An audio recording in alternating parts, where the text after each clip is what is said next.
추석 명절이 시작되는 주간이라서 이렇게 추석하면 많은 고향도 방문하시고 가족들도 만나고 부장간에 이렇게 여러 가지 대화도 할 수 있는 시간이 있어서 믿음의 유산을 남겨라 하는 제목으로 말씀을 좀 드리고자 합니다.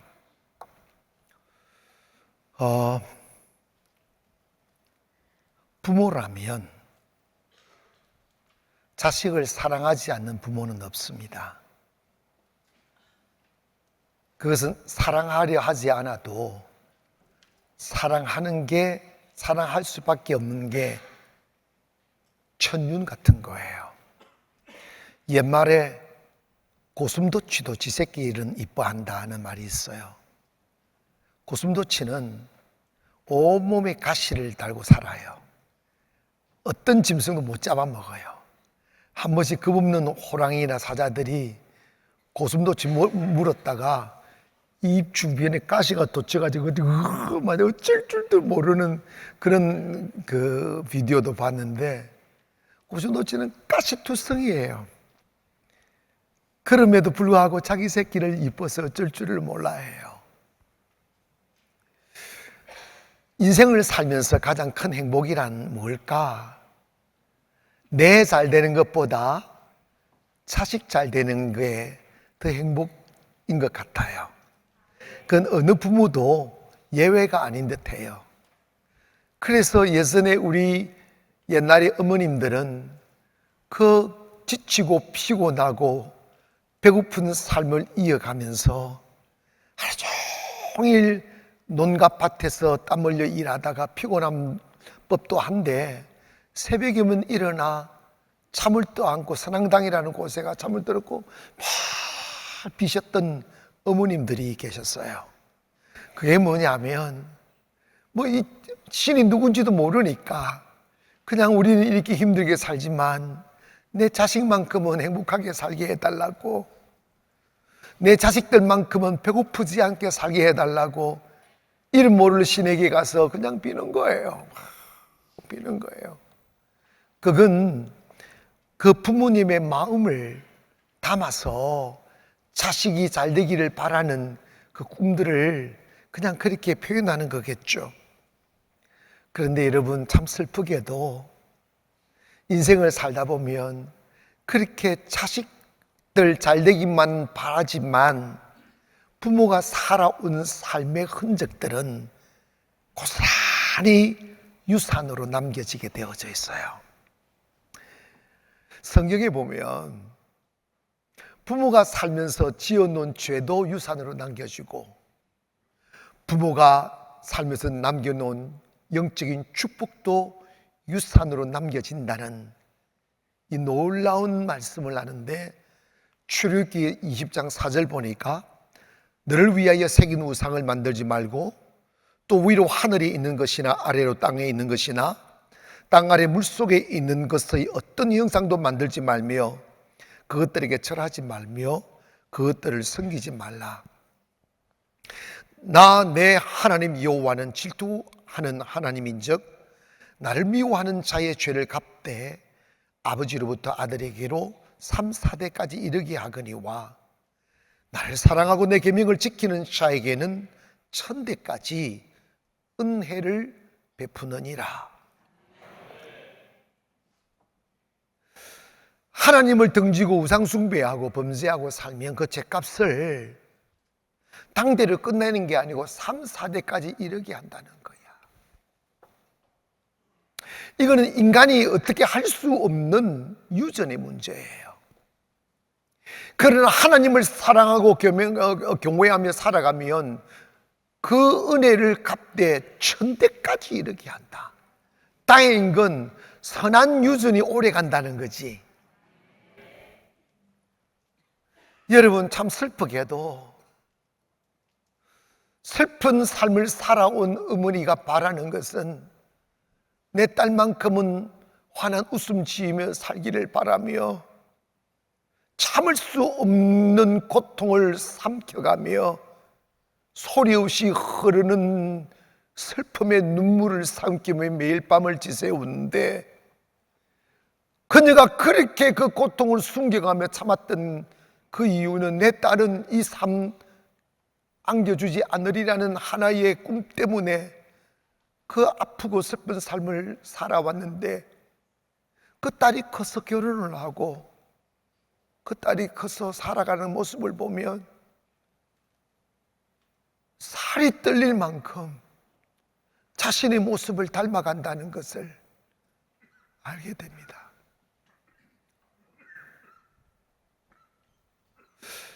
저는 이런 생각을 했어요.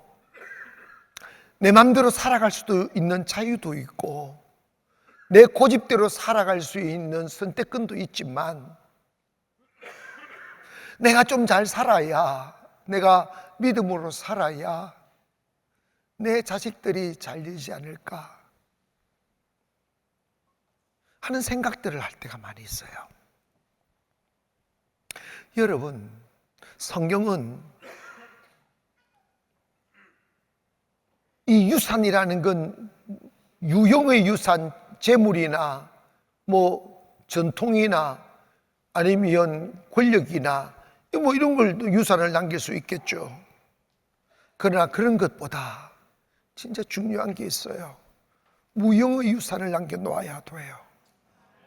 뭐냐면 내 아버지가 정의롭게 살아가려고 했던 그 모습들, 불의와 타협하지 아니하고 올곧게 대장부처럼 살아온 굵은 삶들, 자기 혼자의 힘으로는 이길 수 없는 거친 파도 같은 세상에 환란의 바람이 불어올 때 두려워하지 않고 당당히 맨몸으로 그 고난과 시험을 이겨내며 가족을 지키려고 하고 가정을 지켜내려고 했던 그 힘겨웠던 시간들을 자식들이 다 보면서, 그럼에도 불구하고 우리 아버님은 당당했어. 그럼에도 우리 아버님은 옳았어. 언제나 정의로웠지.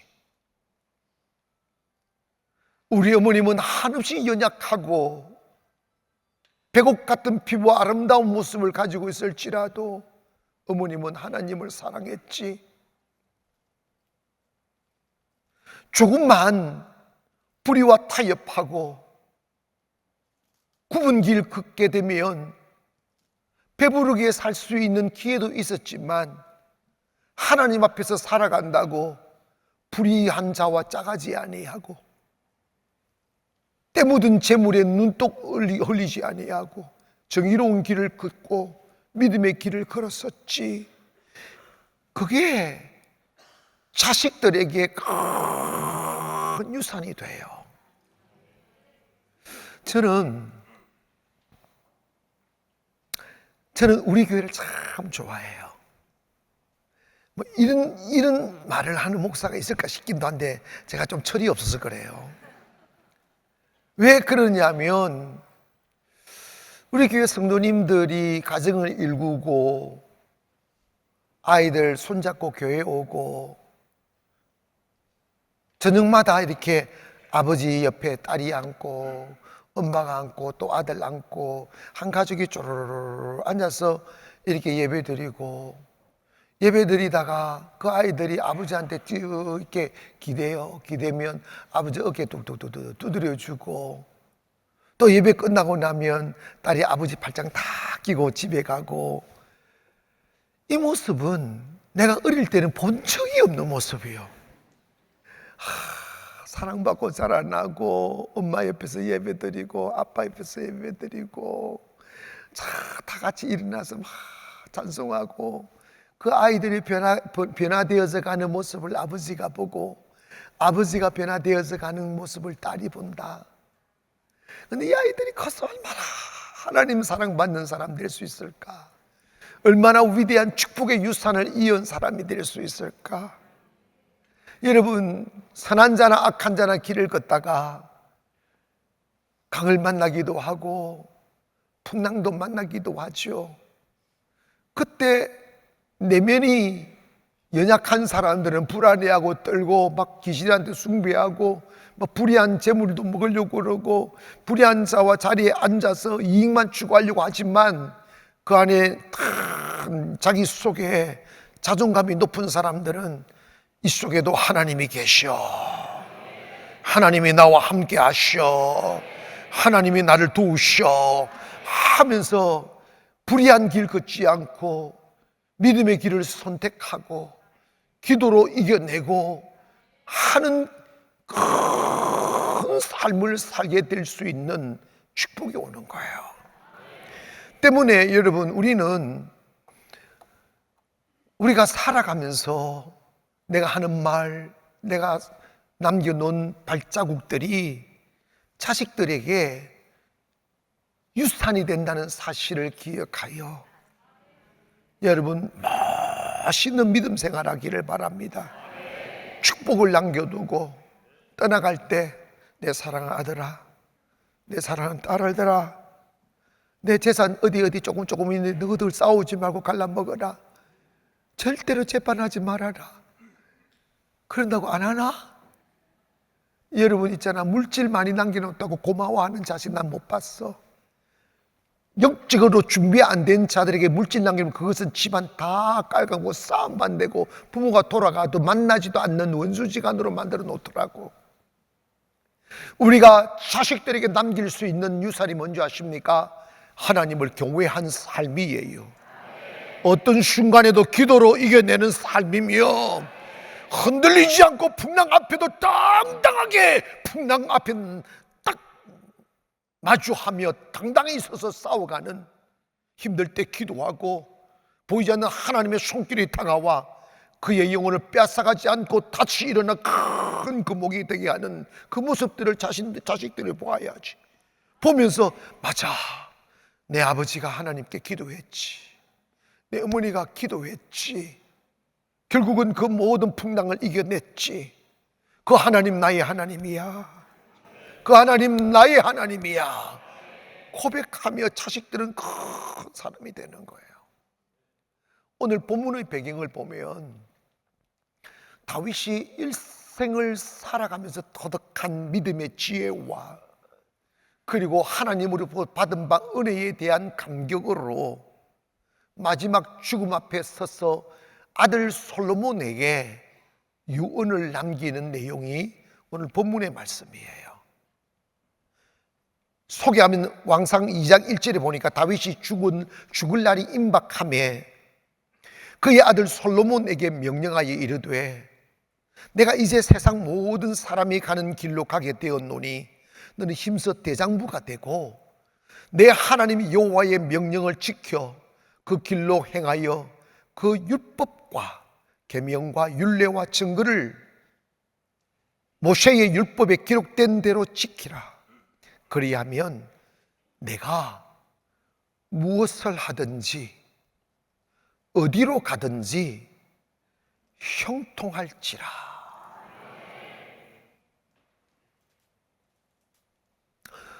내가 무엇을 하든지 어디로 가든지 형통하게 될 거라는 거예요. 이것보다 더 위대한 유산이 어디 있어요? 여러분, 준비되지 않는 자에게 많은 재물은 그 영혼을 삼켜버리는 독약과 같아요. 권력도 마찬가지고. 여러분, 특별히 대한민국에 살아가는 우리들을 보면 권력의 무상함과 슬픔들을 너무너무 봅니다. 재물도 매한가지예요. 한 번씩 뭐 로또 당첨되는 자들이 있다는 거예요. 근데 그분들의 결말을 보면 다 마약 중독자 되어 있고 감옥에 가 있고 사기꾼 되어 있더라는 거예요. 탐욕이 확 들어와 자기를 주체할 수 없게 만드는 거예요. 열을 가졌으면 만족할 줄 아십니까? 아니, 더 큰 욕심 부리고 그러다가 막 하다가 날리고 하다가 막 날리고 싫어하는 거예요. 우리는 하늘나라 갔어도 여러분의 자녀들이 행복하게 주님의 축복의 그늘 아래에서 사는 모습을 보기를 원합니다. 누구든지 다 세상 떠나게 되어져 있어요. 그리고 우리가 원하든 원하지 않든 우리의 삶이란 그 발자국이 남겨지게 되어져 있어요. 할 수 있는 대로 아름다운 발자국 남기기를 원하며, 자녀들이 내 아버지, 내 어머니는 이런 일을 하다가 떠나가셔서 자랑거리 되기를 원합니다.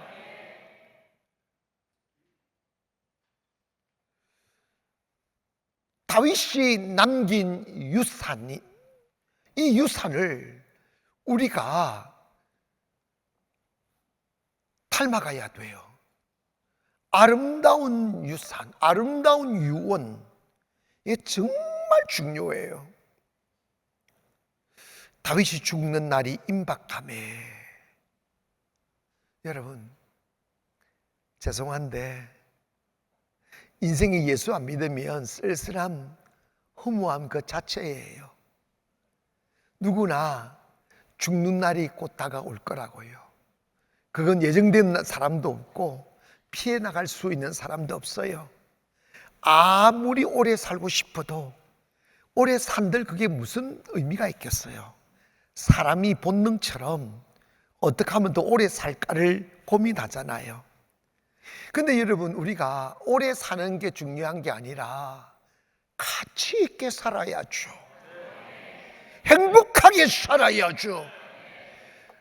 때문에 우리는 자녀들에게 세상을 물려주려고 하지 말고 다윗이 그랬듯이 믿음의 유산을 남겨야 돼요.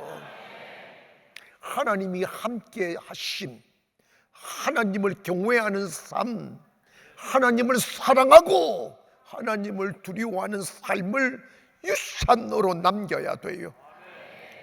때문에 여러분, 부모가 자식들한테 좋은 환경 남겨주고 싶은 마음 왜 없겠어요? 그러나 그것보다 더 중요한 게 있다는 거예요. 그것보다 더 중요한 게 뭐냐? 믿음의 유산을 남겨야 돼요.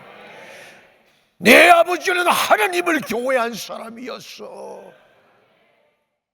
내 어머니는 하나님밖에 모르는 사람이었어. 우리가 꼭 기억해야 됩니다. 여러분, 내 맘대로 사는 게 끝이 아니라 좋은 의미든 나쁜 유전이든 아름다운 유전이든 삶은 유전으로 남겨진다는 것을 기억하십시오. 그래서 여러분이 먼저 하나님으로부터 축복의 유산을 받아야 돼요. 하나님 나를 축복하여 주시옵소서. 하나님 나에게 은혜를 베풀어 주시옵소서. 이삭에게는 두 아들이 있었죠. 에서와 야곱이 있었습니다. 그런데 에서는 장자였고 야곱은 차자였지만 힘세고 세상적으로 살아갈 여백이 있는 에서는 하나님의 은혜를 갈망하지 않았고, 살아갈 힘이 없는 야곱은 하나님 은혜 없으면 못 산다고 하니까 하나님의 이 축복을 갈망했어요. 그래서 장자권에 목숨을 건 거예요. 그러니까 결국은 하나님의 은혜 입은 자가 이기게 되더라고요. 아멘. 세상은 칼과 창으로 이기는 게 아니더라고요. 하나님이 축복한 자가 이기더라고요. 때문에 위대한 인생을 살아온 사람들 뒤에는 항상 위대한 어머니가 있었어요. 아멘. 믿음의 어머니가 있었다고. 한때 마음속에 흘려드는 탐욕과 유혹과 갈망들을 이기지 못해서 17살부터 학교도 안 다니고 타락한 삶을 살았던 어거스틴이 있었습니다. 어머니 모니카가 매일 밤마다 하나밖에 없는 아들의 타락한 삶을 바라보고 울면서 기도하는 거예요. 하나님, 내 아들 돌아오게 해달라고. 하나님, 내 아들 그 어둠의 길에서 뒤돌아 설 수 있게 해달라고 막 기도합니다. 결국은 그가 21살 때 수도원에 들어가 금식하며 기도하다가 하나님을 만나 흔히들 말하는 성자가 되었어요. 그 어머니가 무슨 유언을 남기느냐 하면, 나는 이제 이 세상에 미련이 없다. 다만 너가 하나님 앞에서 흔들림 없는 신앙을 지키는 것만을 바란다. 네가 믿음의 거목이 되기를 바란다는 거예요. 감리교를 창시한 존 웨슬레의 어머니 수젠나 웨슬레는 그 웨슬레에게 이런 유언을 남겼어요. 자녀들을 위해 기도하는 어머니가 세상을 움직인다. 슬픔 껴안고, 외로움 껴안고, 아픔 껴안고, 남편과 막 싸우고 못 살겠다 이러지 아니하고 그 고통을 기도로 승화시키는 거예요. 슬퍼서 기도하고, 아파서 기도하고, 외로워서 기도하고, 그 기도한 어머니의 아들이 세상을 바꾼다는 거예요.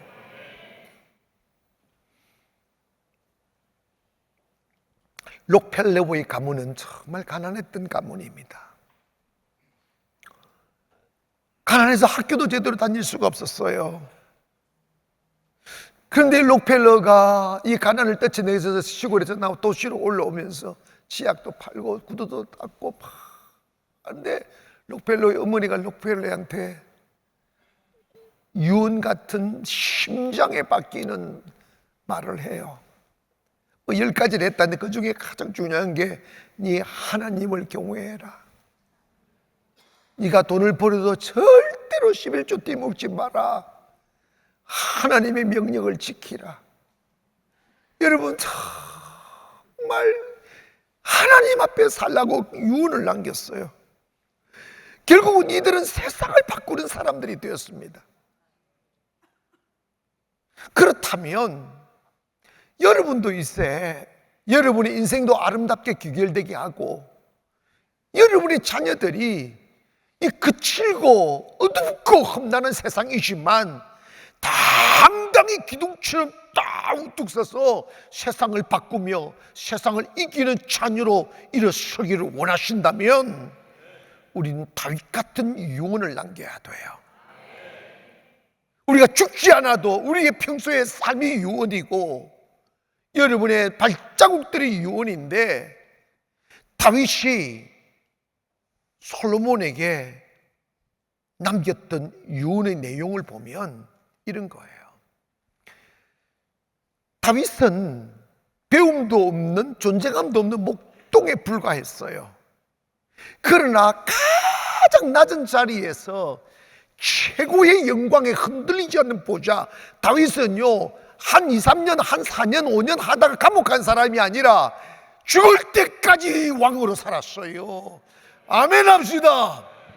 그리고 죽음조차도 영광스러웠고 죽은 뒤에도 그 이름이 찬란히 빛나는, 우리가 정말 본받아야 될 사람이 누구냐? 다윗이에요. 왜 다윗이 그러한 축복을 받은 줄 아십니까? 그는 너무 쓸쓸하고 외롭고 가난하고 주변에 자기를 위해 주는 한 사람도 없이 거친 세상에 떠밀리듯이 나가게 됐어요. 숱한 세월을 매일 죽음의 기로 앞에 섰었고 오늘 비극하며 목숨을 잃어버릴 수밖에 없는 위험 속에 노출되어 살았어요. 매일 춥고 매일 외롭고 매일 두렵고 매일 깜깜했어요. 그러니까 저린 가슴으로 하나님을 바라볼 수밖에 없었어요. 오늘도 하나님이 보이지 않는 손길로 나를 지켜주시지 아니하면 나 죽습니다. 먹을 것도 없습니다. 추운 밤 꽁꽁 얼어 죽어야 됩니다. 너무너무 하루하루가 힘겹다 보니까 하나님만 바라보는 게 몸에 배였어요. 하나님, 제게 은혜 주세요. 세상에 나를 위해 주는 사람 단 한 사람도 없습니다. 내일 아침 태양을 희망의 눈으로 바라볼 수 있으려면 하나님이 저와 함께 해주셔야 됩니다.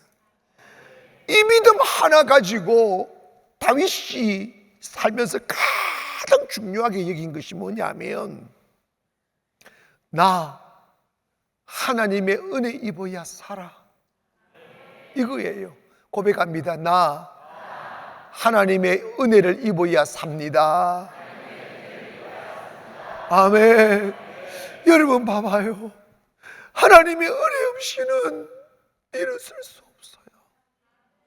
하나님의 은혜 없이는 숨을 쉴 수가 없고, 하나님의 은혜 없이는 내가 언제 죽을지 모르는 위험에 노출되어 살았기 때문에 다윗의 가슴에는 어떻게 하면 하나님의 은혜 입을 수 있을까? 이것만 생각한 거예요. 그래서 하나님의 눈밖에 나지 않으려고 언제나 하나님의 말씀 앞에 무릎을 꿇었고, 하나님 기쁘시게 해드리려고 찬양했고, 하나님의 그 따뜻한 사랑을 느끼기 위하여 가슴을 들여 기도했어요. 오늘 또 하나님의 위력 없이는 숨을 쉴 수가 없으니까, 하나님이여, 사슴이 시냇물을 찾기에 갈급함같이 내 영혼이 주를 찾기에 갈급합니다. 파수꾼이 아침을 기다림보다, 여종이 주인의 손길을 기다림보다 내가 주님을 더 기다립니다. 하나님, 나 좀 잘 봐주세요. 가장 낮은 자의 모습, 가장 겸손한 모습으로 하나님의 은혜를 갈구했어요. 그래서 하나님의 마음에 드는 삶을 살기 위해서 불의한 자와 짝하지 않았어요. 그리고 거짓을 말하지 않았고, 헛된 꿈 꾸지 않았고, 다윗이 시편 1편부터 고백하잖아요. 복 있는 사람은 악인의 꾀를 쫓지 아니하고 죄인의 길에 서지 아니하며 오만한 자들의 자리에 앉지 않는다. 하나님 얻기 위하여, 일시적인 이익을 위하여, 찰나의 배분을 위하여 구부러진 길 걷지 않는다는 거예요. 거짓된 사람에게 구걸하지 않는다는 거예요. 높은 자리에 앉기 위하여 악인들과 길을 걷지 않는다는 거예요. 나 여호와 하나님만 바라보고 길을 걷겠습니다. 나 여호와 하나님만 의지하고 살아가겠습니다. 이 고백을 하는 거예요. 그러면서 다윗이 입을 열어 솔로몬에게 말합니다. 솔로몬아,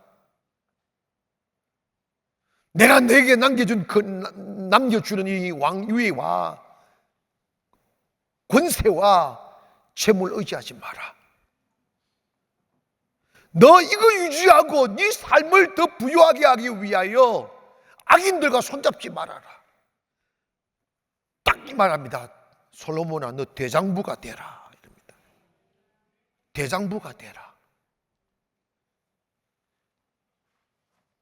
여러분, 대장부라는 말은 힘이 센 사람을 말하는 게 아닙니다.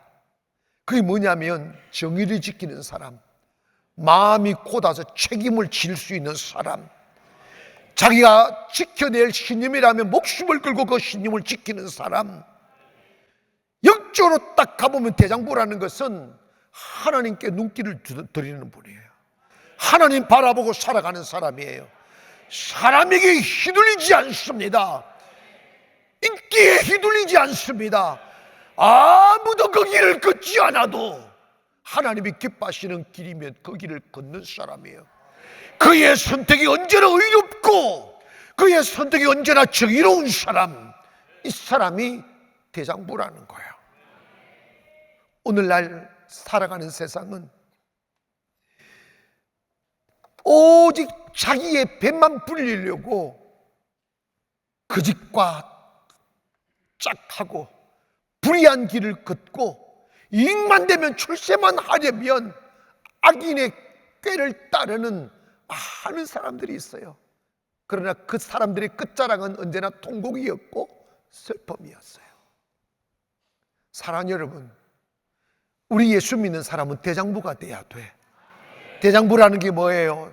모든 사람이 아니라고 한달지라도, 모든 사람들이 그 길이 아니고 다른 길을 갈지라도 두려워하지 않고 정의로운 길 가는 사람, 믿음의 길 걸어가는 사람, 옳은 선택을 할 줄 아는 사람, 믿음으로 살아가는 사람, 그 사람이 대장부라는 거예요.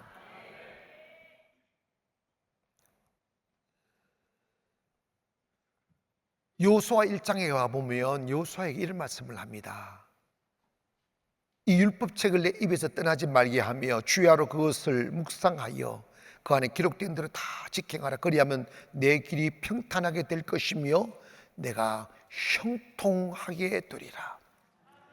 사랑하는 여러분, 오늘 우리가 다윗의 이 유언 중에 딱 두 가지, 대장부가 되라, 하나님의 말씀의 가치를 따라 살아라.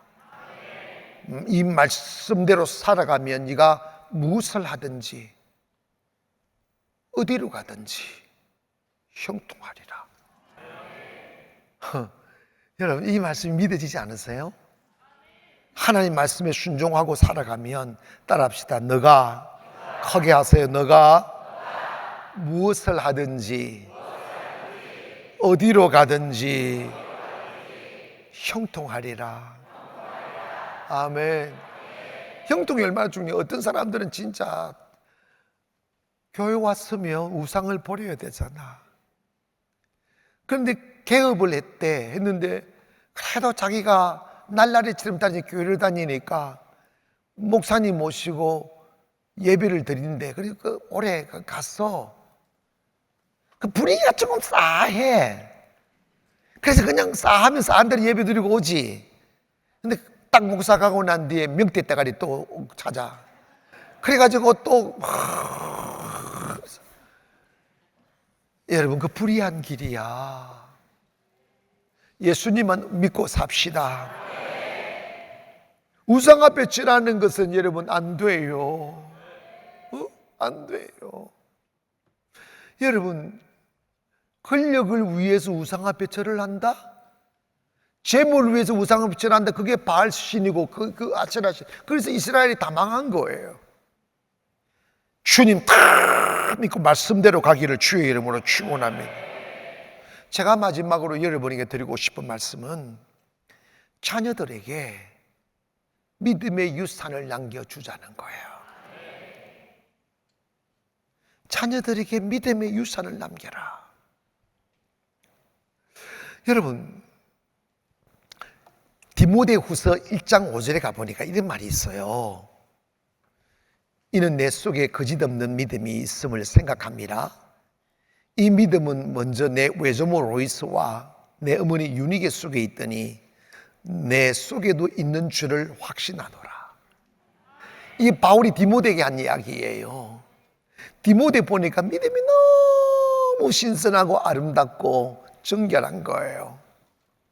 근데 도대체 저 믿음이 어디서 나왔을까 고민하는 거예요. 세상의 믿음이 유전이더란다. 그 믿음이 어디서 찾아보니까 너희 외조모 로이스와 너 어머니 유니게 속에 있던 게 너희 안에도, 네 안에도 들어왔구나, 이 이야기를 하는 거예요. 사랑하는 여러분, 아버지가 기도하는 유산을 아들에게 남겨주면 그 아들 큰 대장부 됩니다. 어머니가 기도하는 유산을 아들과 딸에게 남겨주면 그 아들 어디 가나 형통하고, 무엇을 하나 형통하고, 어디 가나 형통해요. 우리 예수 믿는 사람은요, 저는요, 우리 집사님들 뭐 이렇게 뭘 사업하고 뭐 장소 좀 알아달라 하면 저 그래요. 장소는 중요하지 않다. 그 하나님이 인도하시면 그 장소가 그 장소인 거야. 아멘. 하나님이 함께 하시면 산꼭대기에 집을 지어놔도 잘 살게 되어져 있어요. 바다 끝에 집을 지어도 잘 살 수 있어요. 왜냐하면 하나님의 축복을 소유하면 되는 거야. 어디를 가든지 무엇을 하든지 형통하게 된다. 그 믿음의 유산만 남기면 되는 거예요. 하나님이 잃어버리면 어디를 가도 안 되고 무엇을 해도 안 되는 거예요. 그러나 하나님 딱 경외하면 어디를 가도 무엇을 해도 형통하게 되는 거지. 저는 여러분이 자녀들에게 화려한 세상을 남겨주지 않아도 된다고 생각해요. 여러분이 자녀들에게 남겨줄 수 있는 유산이 뭐냐면 매일 함께 손잡고 예배하는 유산이에요. 저는 이게 진심이에요. 그전에는 제가 이런 마음을 가져본 적이 없어요. 여러분 사업하면서 여러분이 사업장에 만족하는 사람 없듯이 목사님들 자기 교회를 그렇게 좋다고 하는 목사님들 거의 없을 거예요. 그런데 저는 우리 교회가 너무 좋아요. 왜 좋으냐 하면 그것 보면 알아요. 목사님들 어떻게 하면 다른 교회 가서 집회 나갈까 이것만 생각하는데 나는 집회 오라는 데 많아요. 근데 다 캔슬해요. 가능하면 다 캔슬해요. 왜냐하면 나는 여러분과 예배 드리는 게 좋았어. 왜 좋냐? 이게 나 아이들 손잡고 와서 예배 드리는 거 이게 나는 어릴 적 꿈도 못 꿨던 이야기예요. 아멘. 엄마 손잡고 기도하고 아빠 손잡고 기도하고 그 유산을 남겨놓으면 나는요 우리 아이들 커서 어마어마한 사람들이 나올 거라고 난 확신해요. 왜냐하면 하나님이 약속했기 때문에 그렇습니다. 권력도 재물도 아니라니까. 이 세상의 가장 큰 축복은 믿음을 유산으로 남기는 것이다. 사랑하는 여러분, 아빠가 되신 분들, 엄마가 되신 분들, 여러분의 자식들 사랑하면 사랑할수록 자식들에게 기도하는 모습을 보여드리고 정의로운 모습 보여드리고 올곧은 모습 보여드리고 하나님의 말씀을 지키려고 애쓰는 모습 보여드리고 예배드리는 모습 다 보여드리면 언젠가는 자식들 돌아와요. 언젠가는 자식들 주께로 돌아와요. 그리고 그 부모가 흘리며 뿌려놓은 기도 위의 씨앗들과 눈물의 씨앗들과 예배의 축복이 고스란히 어디서 맺었는지 모를 축복이 되어 자식들에게 고스란히 안겨집니다. 이게 유산이라는 거예요. 그러므로 저와 여러분은 여러분의 자녀들에게 믿음의 유산, 하나님 사랑하는 유산, 예배드리는 유산을 남겨주셔서 여러분의 가문을 별처럼 빛나는 가문 만들기를 주님의 이름으로 축원합니다. 기도하겠습니다.